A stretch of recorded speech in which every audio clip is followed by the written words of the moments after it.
Hi everyone, this is Jim. Welcome to episode 38 of Opening Basics.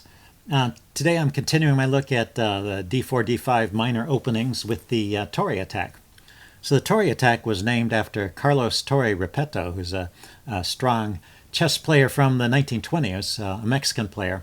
I didn't know that actually until I did my research for this video. I always thought that the Tauri Attack was named after Eugenio Torre, the famous grandmaster from the Philippines, the first grandmaster from Asia.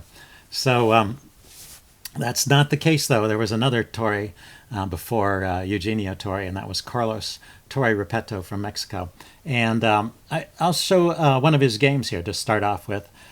He played this game against Friedrich Samisch in 1925. And Samisch is another player who has many openings named after him. The Samisch variation of the King's Indian and the Samisch variation of the Nimzo Indian are two of the most well-known. This was played in Moscow, and Carlos has the white pieces. He starts off with d4, and Samisch replies knight f6. He goes knight to f3, e6, and bishop to g5. And so this is one of the key ideas of the Torre Attack, is getting that bishop outside the pawn chain. The rest of the plan consists of playing with c6 and c3 and e3, and just setting up this pawn triangle, and the knight on f3. This knight will come to d2 instead of c3 because there's going to be a pawn on c3, and the bishop will come out to d3. So it looks like a setup that's very similar to the Kala system, except that the bishop is outside the pawn chain, and that gives it a little bit more of an active character. Let's see, Samisch plays against the center, the strong center, with the immediate c5. And now Carlos goes e3, and Samisch plays knight c6 here, just piling up on the center, which is a good move. That one thing I wanted to point out is that while white is going for a setup which has some potential, some attacking potential, it has some sting, it's not an immediately forcing variation like you see in the Sicilians and such. So black has lots of ways to play against it. And in fact, in this position alone, there's maybe 5 or 6 playable moves here that all lead to decent positions for black. So there's knight c6. There is bishop e7, unpinning. That's pretty logical. There's queen b6, which you might think is a little funny, but it puts pressure on the center, and I guess black is not so worried about the doubled pawn over here. d5, a principled way of playing here. h6, kicking the bishop, b6, making room for the other bishop, or just taking the pawn. All of these are reasonable options for black, and white just has to respond to whatever black is doing. But in most cases, white can continue with the same kind of setup. Okay, so knight c6 was played in this game. Carlos goes knight bd2, get b6. Preparing to develop the bishop, c3. So now the pawn structure in the center is complete. Bishop to b7, getting his development going, and bishop to d3. And let's see, Carlos could cancel castle next. That would probably complete what I would consider completing the setup, is after white castles kingside. But he delays that for a few moves. There's a few things that are going on he has to deal with first. So this is the kind of position that white is aiming for.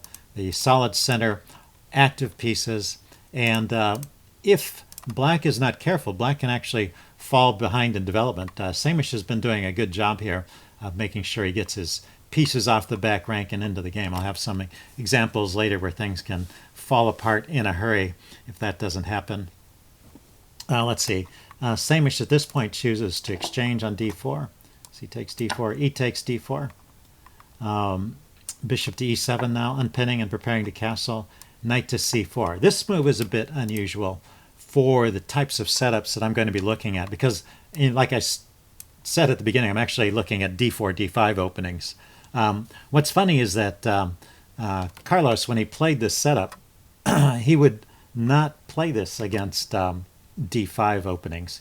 What he would do against the d5 openings is he would play the pawn to c4 instead of putting it on c3. So he only got the Torre Attack going against setups from black where d5 wasn't played. So anyway, it's just a little interesting note because the Torre Attack usually today refers to systems that start with a d4, d5 or have d4, d5 played pretty early on. But it's also true that white can play this same kind of setup against other moves from black. If black wants to go with with d6 or with e6 or even with g6, white can still get the same kind of setup if he wants to.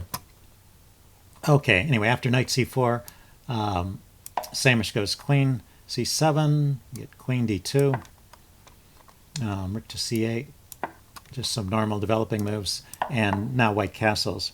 So that is a point. I think white could have castled earlier, but, well, he couldn't have castled right away at move 7 when I first talked about it because black did the exchange first, but after that he probably could have castled pretty much any time. But he was maybe finishing getting the rest of his pieces where he wanted to before castling. But when you have a solid center like that, it is one of, I guess, one of the luxuries of the position is you can choose your moment to castle because there's no immediate attack going on. Now Samish decides to kick the bishop. The bishop drops back to f4. The chess engine actually is suggesting that maybe knight d5 would be a little better here. And trying to get some exchanges. This is a good bishop. I can understand why white or black is kind of reluctant to part with this bishop. But, well, the way the game went, black's position turns out to be a little bit cramped, it seems.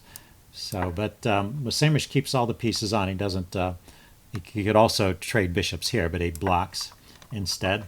Now, let's see, the rook goes to the e-file, and this knight drops back to d8. I'm not quite sure what the idea is, where that knight is going. Maybe he's going to push the e-pawn forward at some time, although it doesn't seem too likely. Yeah, I'm not sure what that rerouting of the knight is about. Anyway, Carlos drops his queen back to d1, maybe looking at the light squares here. Knight to d5 was played, hitting the bishop. Bishop drops back, and black castles. So black should be okay here, but his position does seem a little bit cramped. I think that's, if we look at white's pieces are all pretty actively posted. White has more control of the center, although it seems also that black's position is very solid. He's got control of all of these squares with the pawns. But his pieces are not very active. This knight in particular, you have to wonder what it's really doing here. So Carlos chooses this moment to try and stir up some trouble over on the king side. And now this next move from Samish seems to be a mistake. He played g5 here, just kicking that knight back, or trying to. It seems that taking on h4 is the better part, the best course here. Like I said, black didn't really want to give up that bishop, but maybe he just had to. So in this position, well, black has an active idea here with knight to f4.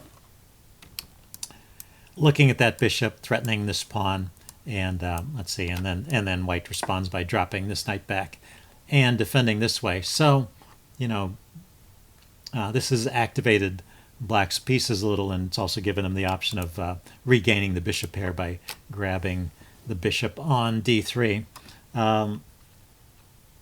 Seems to be okay for black still. After g5, it seems like black is in a little bit of trouble. And Carlos comes up with the interesting move, queen to h5. So this is black's last chance. There's actually only one move here that that allows him to stay in the game. So if you want to think about it, this could make a nice puzzle. Notice all the things that are hanging. This pawn on h6 is hanging. The knight is hanging. And then this bishop is set to, it's in a pretty good position for the attack. Other pieces are further away. There'll be a couple of moves before they get into the game. Anyway, yeah, if you want to pause the video here and think about it. I'm going to give the answer away now. So what black played was king to g7. And that actually is the losing move. Although it's pretty logical, it's probably the first move I would have thought of here, just holding on to that pawn. It looks really dangerous to take the knight. But I guess black really needs to bite the bullet. Queen takes h4, threatens mate immediately. So you have to block with f5, and then queen to g6 check. The chess engine says the best white has here is a is a draw by perpetual. So I guess it's not impressed with the attack at this point. And I don't know if white would have taken a draw at this point. Depends on, if that's what white was aiming for or not. I think white might still be tempted to try and save this bishop and play on, down a piece. But it's hard to save the bishop. How would you save it? You could give another check here, and you could take the pawn with the bishop. But then you would trade off one of your more active pieces, and it's not clear that you have enough for the attack at that point. Anyway, that was not played. King to g7 was played, and now there's a very nice killer move here. If you want to find the continuation of the attack, why don't you pause the video and see if you can find the best move for white here. Okay, the winning answer is rook takes, cancel that, rook takes e6. Nice move. So not worrying about the hanging knight, but just giving up a whole rook. Since black didn't take your knight, you're going to give him a rook instead. And now the rook pretty much has to be taken. If you try to defend, like with rook to h8, I mean, there was this threat of breaking through on h6. White is still able to break through on h6 with this move, knight f5 check, pushing the king back and then taking here. And, now white is up material and attacking, and black's position is hopeless. So you have to take the rook. And now the next move is a very nice follow-up, knight f5 check. And the king goes to g8. Now the knight breaks through on h6, check, and black resigned at this point. The quickest finish would be if the king had gone to h8, then knight back here leads to a mate in 2. The king, it's a discovered attack. There's no blocking it. Notice the bishop is controlling these squares. The knight is controlling these squares. So the king comes here and the queen comes in, and it's checkmate. Now there's a longer option. Let's see. After knight takes h6, black could put up more of a fight by playing king to g7. And there's this nice windmill tactic. A windmill tactic is when you can repeat moves over and over again, forcing the king back and forth between 2 squares, or more than 2 squares. But anyway, the idea is you continually giving checks to the king and then taking a piece and then coming back and giving the check to the king. And the way it works in this case is with knight to f5. Usually these windmill tactics occur with rooks and bishops, so it's kind of interesting to see it happen with a knight here. Knight check, the king only has one move, and then knight takes bishop check, and once again the king has to move because he's in check, and there's also a mate threat, so there's no time to take the knight. The only move that stays in the game is that king there, and now the knight comes back here, check. So cute little windmill tactic to pick up a piece, and this knight could keep going, but actually the chess engine says there's a mate in 5 or 6 here, starting with this move. But already,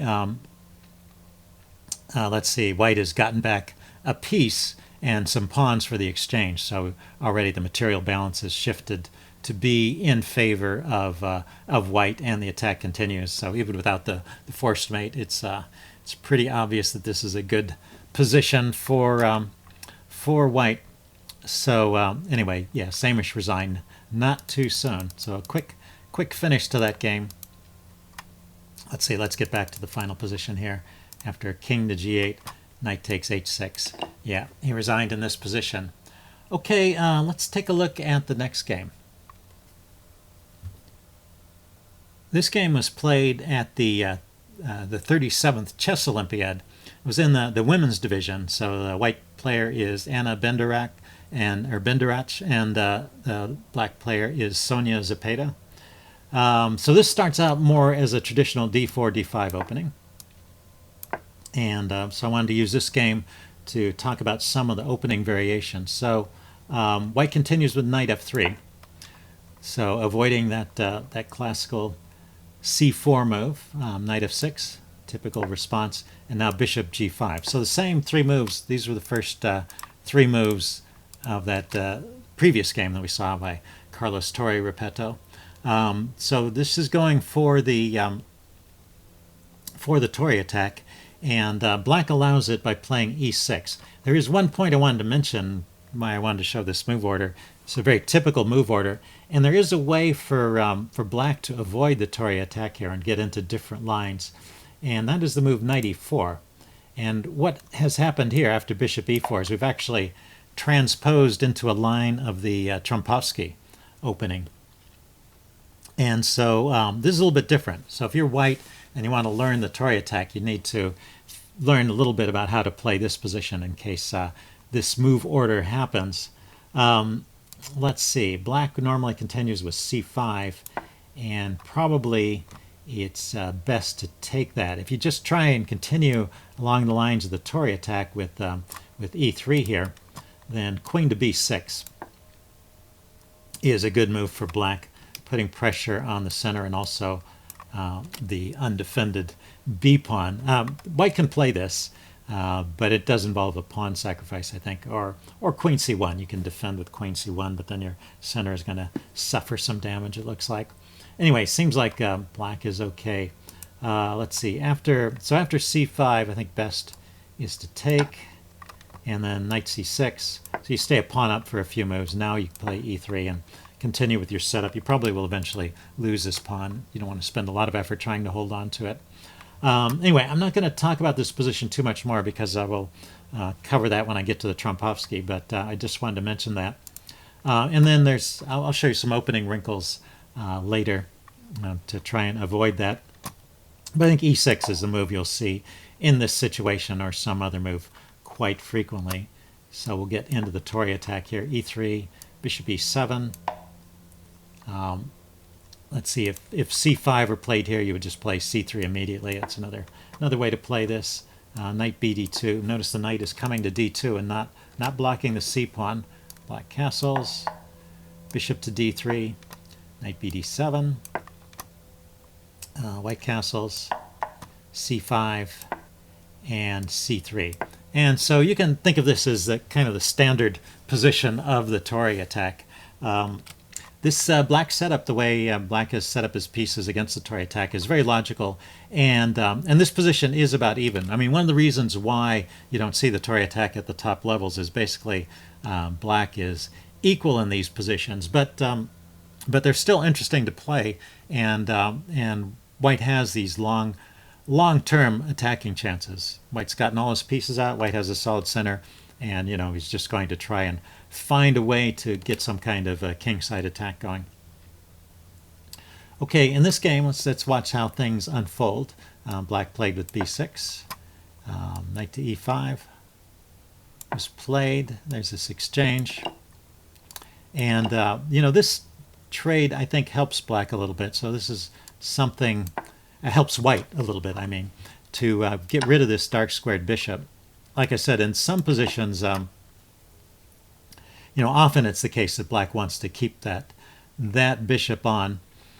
And in this case, there's no real issue with black being cramped. So I think this is helping white somewhat to get rid of that active dark squared bishop. Let's see, how does the game continue here? Oh yeah, and then white continues with f4. So white is, with the remaining pieces, going to try and launch an attack on the king side. Now f6 to undermine the center. Get this exchange. Knight comes over, knight to f3. So this knight has made a very direct journey from the queen side directly to the f3 square. And black's bishop is still behind the pawn chain. This is one thing you can play for with the Torre Attack, trying to find a way to take advantage of your edge in development. Bishop b7.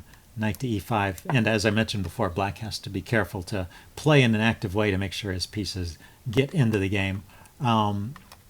Let's see, a6 here, queen to e1, looking to get out on the king side here.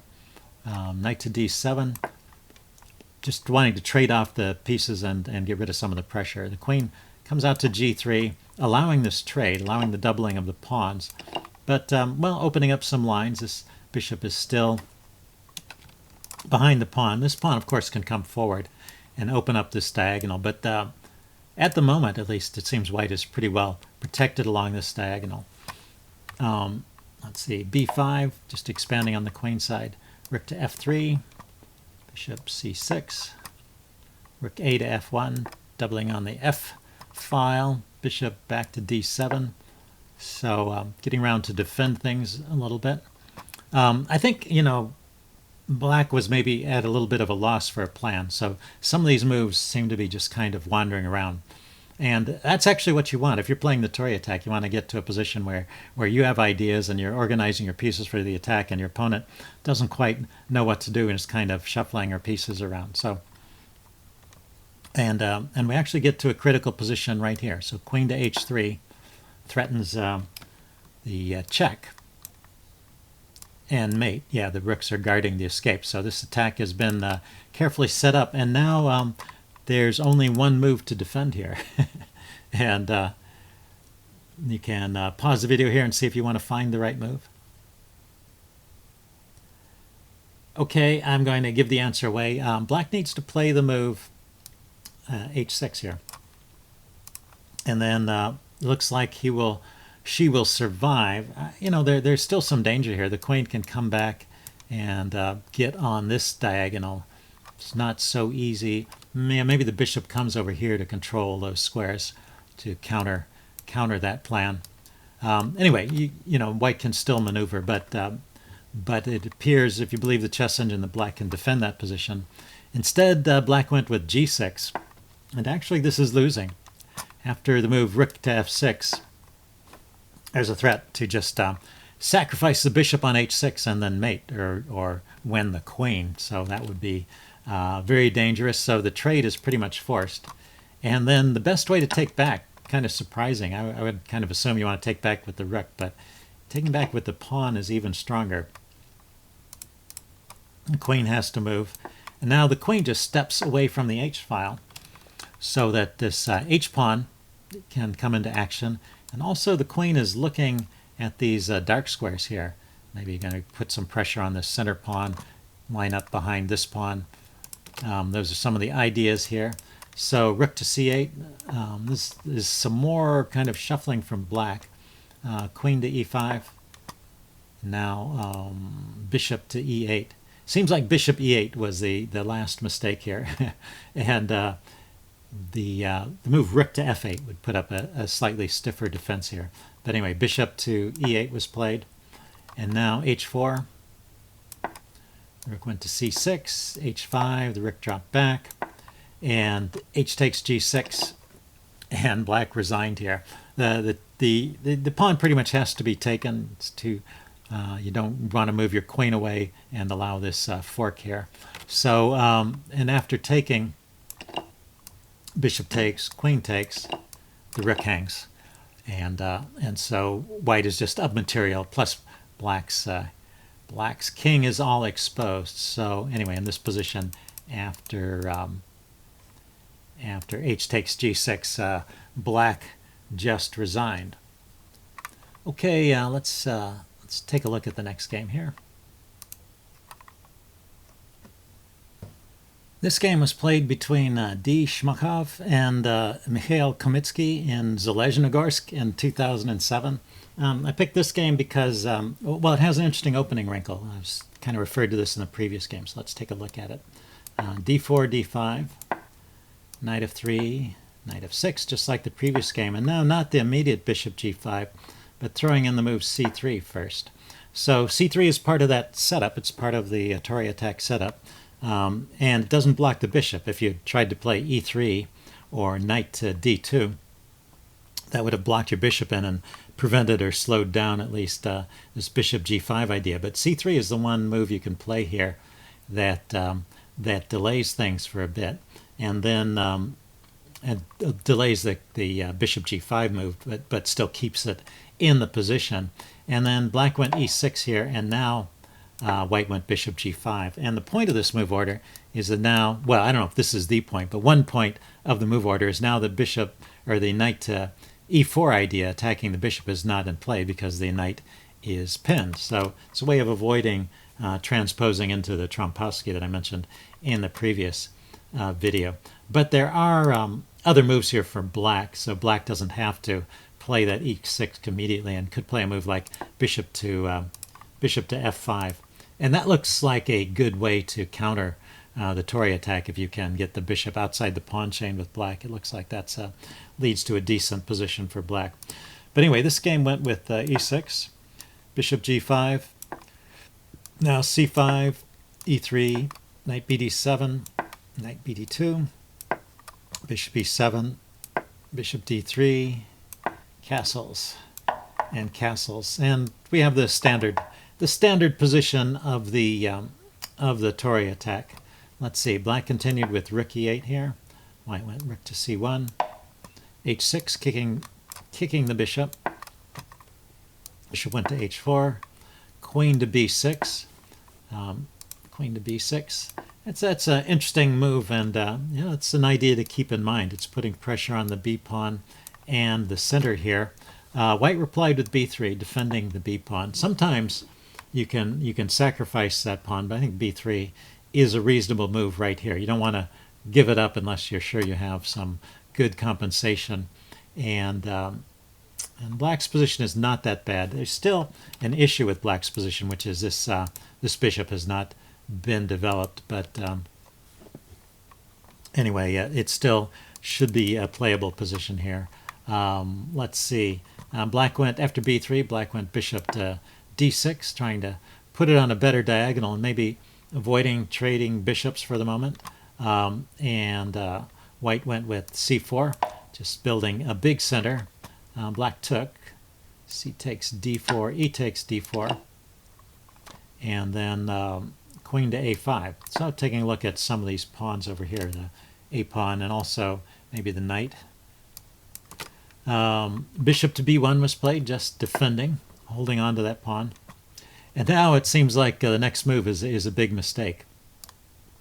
Black played g5. I guess for some reason Black didn't seem to like this this bishop out here outside the pawn chain and was going to kind of extreme measures to get rid of it. But there was no real need to play that move g5. So a couple of good ideas here from the chess engine. Thinks that b6 is a fine move, and actually b6 gets played later in the game. I mean, it's just preparing to develop this bishop. Another idea here, which is kind of interesting, is bishop to a3, and taking a look at that rook on c1, and just trying to disorganize white's pieces a little bit. So a couple good ideas for black.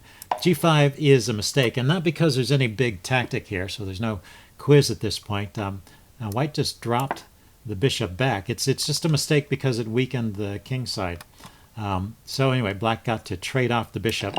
And now this is an important point. You don't just automatically recapture with the h-pawn, which is the most natural capture in many cases. But in this particular case, you want to exploit some of these weaknesses on the f-file now that the g-pawn is past the f-pawn by and raced ahead. You want to take with the f-pawn and open up that f-file for future tactics along the f-file. Okay, so now black plays b6, getting ready to develop his bishop. Now this knight jumps into e5, and white plays d takes c4. Let's see, this is already, I think, a difficult position. Well, it's been bad ever since g5, but this move is a little bit too slow. It's sort of ignoring what's going on. Rook to e7 maybe is a little better try, but after queen to c2, setting up this battery, still there are problems in the position.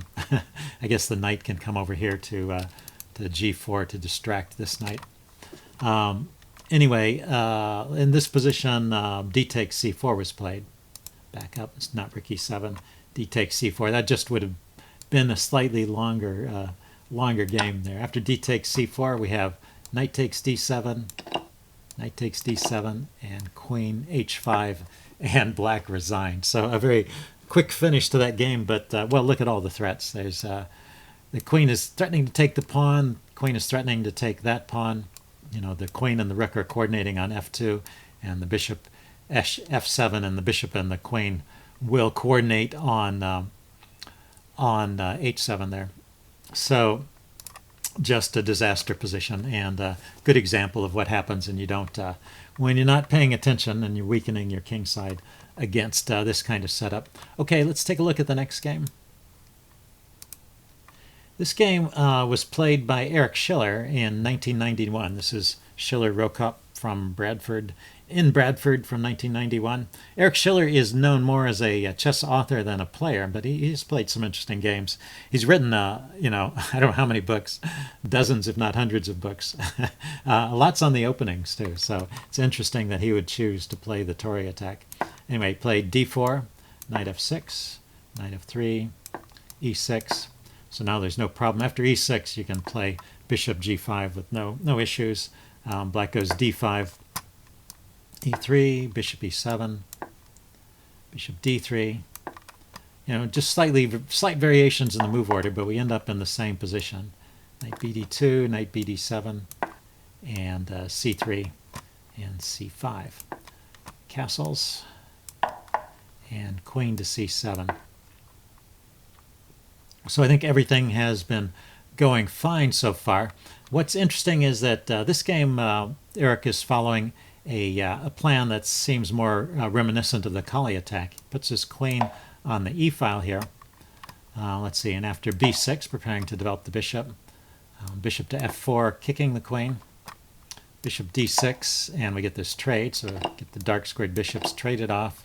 And now pushing on with e4. And that's the typical plan of the Kala system, getting that e-pawn forward, e-pawn rolling, opening up things up.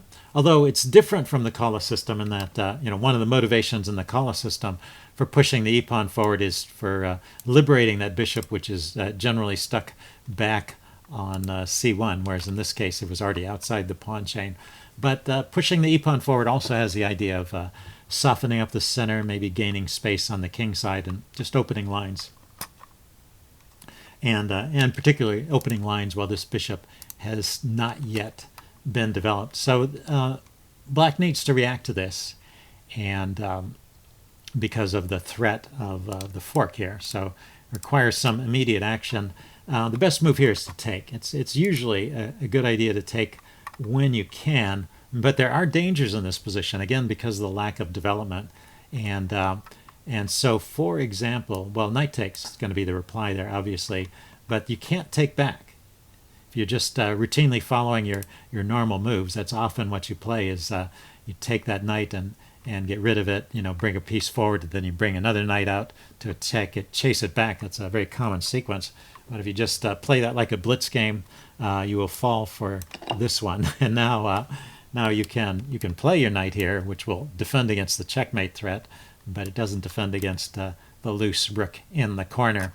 So that's one of the dangers of falling behind in development. Your pieces are not well coordinated.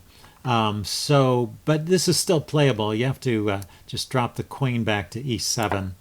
Let's see, rook e1 and bishop b7. And now, after the bishop is off the back rank, now it's going to be safe to take the knight.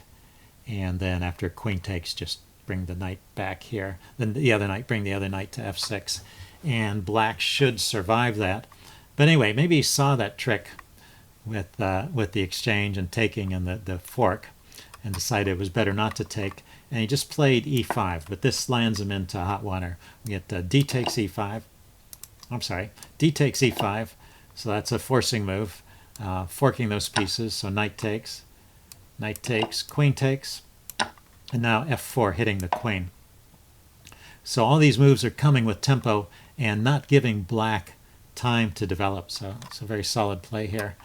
Very active play from white. Now the queen dropped back to e7, and he just pushed on with e5. And now knight d7, he is actually losing. Knight e8 was still somewhat playable, but knight d7 just loses. And we'll come back to the difference between knight e8 and knight d7 in a few moves. I mean, knight e8 is probably not the most natural place to put the knight. Well, there's one immediate motivation you can see for putting the knight on e8 instead of d7, is that it's not blocking the bishop, whereas the knight on d7, where he placed it, that does block the bishop. But there's another reason, which is tactical in nature, why this is a mistake. So in the game, Schiller continued with c4, and well, black, somewhat oblivious to the dangers, just pushed d4 and fell victim to this same old trick of the fork, the mate threat, and the loose rook in the corner. So that was a real short game, but it was also still losing, even if he played bishop b7 here, which is the best move, because of this sequence. So you take on d5, bishop takes, and now you have the Greek gift sacrifice. Well, this is very nice the way it works. Bishop takes, h7 check, king takes, and not queen over here, which is the normal follow-up to the Greek gift sacrifice, but queen here. So it wasn't really a sacrifice at all. It was really just winning a pawn and grabbing this bishop. And now you're getting your material back, and you have an excellent position here. So this brings us to the point of this knight. What if this knight were on e8 instead of on d7, and you did all that same sequence? It was still playable up to this point, but if the knight were on e8, you couldn't actually take the bishop. That's the difference, and that's why knight e8 was better, because if you play queen takes bishop and the knight is on e8, then you have rook to d8, skewering the queen and picking up this piece. So, but with the knight on d7, after queen d3 check, oh, say king moves. And yeah, you've gotten your material back, and you've gained a pawn, and black's king is exposed. There's also, you know, the immediate threat of the rook lift coming over and taking away more of the king's safety. So anyway, a short game, but some interesting tactical points there. Okay, that's going to conclude this video on the Tauri attack. Let's see. Let's get back to the finishing position. That was here, where the game ended. And there are similarities between the Torre attack and the Pillsbury attack. It's another setup where you get the bishop outside the pawn chain. Let's see if we back up a little bit to this position. In the Pillsbury attack, you would have a very similar configuration of pieces, but well, this c pawn would be up here. Pillsbury would often trade off the c pawn for the center pawn, and but also have a lot of the same attacking ideas. So if you want to review that as well, I covered the Pillsbury attack in my series, Top 10 Ideas on the Middle Game. Might make a nice follow-up to this video. Anyway, that's it for the Tauri attack, and I'm going to cover the London system next. So I will see you then. Bye.